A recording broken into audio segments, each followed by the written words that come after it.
great thing about making this film, it's real.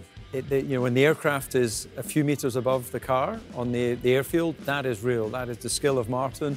It's, you know, a professional at the top of his game. I really want this to be as epic as it looks on the script. I've seen some of obviously the rushes to see, you know, just how amazing, and I don't think I'm giving away anything in this by saying, you know, having an aircraft a couple of meters above you actually flying is something really, really special, and it's a once-in-a-lifetime opportunity.